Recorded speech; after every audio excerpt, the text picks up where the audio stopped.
sat down with Oswego Health Department Public Health Assistant Chris Masuka. Yes, I did, Casey, and we talked about rabies and how to prevent the transmission between you and your pet and how to keep everyone safe during the first cases of the season. Let's take a look.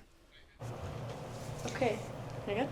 So I'm here with Chris Masuka. He is here to talk to me a little bit about rabies and how to stay safe. How are you doing today, Chris? Very good, thank you.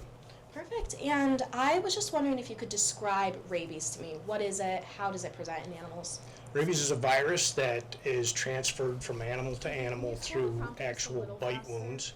Sometimes there's secondary exposures, which we call scratches or mucous membrane, saliva getting through mucous membrane, nervous tissue, something of that nature.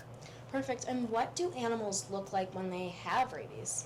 Well, unfortunately, the rabies virus can tend to have some of the same symptoms as distemper, and even now we're seeing roundworm coming through a lot of the animals as well. Lethargic, frothing at the mouth, appear drunk, dragging their hindquarters, just even loss of their voice. A lot of different things of that type of nature. Circling is known, and the roundworms make them do it, and so doesn't distemper. So it's a lot of the same symptoms. And the Oswego County Health Department just announced that they detected the first 2 cases of rabies in animals this season. Why is it important to catch those cases? Well, the biggest reason we do this type of basically finding the virus out there and getting the detection is so that we can get people to get out and vaccinate their pets. If we can have them vaccinate their pets and actually call us when there's these types of situations where there's wildlife interacting with their domestic animals, then we can catch these cases and make people aware of it in the area. Definitely. And besides vaccination, do you have any tips for people with outdoor pets and how to keep them safe? Yes, not only outdoor pets, but one of the biggest things we run into is a lot of people thinking because their cats are inside animals that they don't need to vaccinate them, which is totally untrue. A lot of the cases that we deal with are bats that have gotten inside homes, and people have unvaccinated animals that become exposed to those bats. In those situations, a lot of times these animals may have to be put down because they're not vaccinated. A lot of times people will release the bats out the window as well. And if that happens, then we have an unvaccinated animal in a house, or even possibly children or adults that may have been sleeping there that may need to get treatment if they release them. So my biggest thing is when it comes to bats, just like we always say, catch it and call us. We can make the determination if it needs to be sent out and tested first.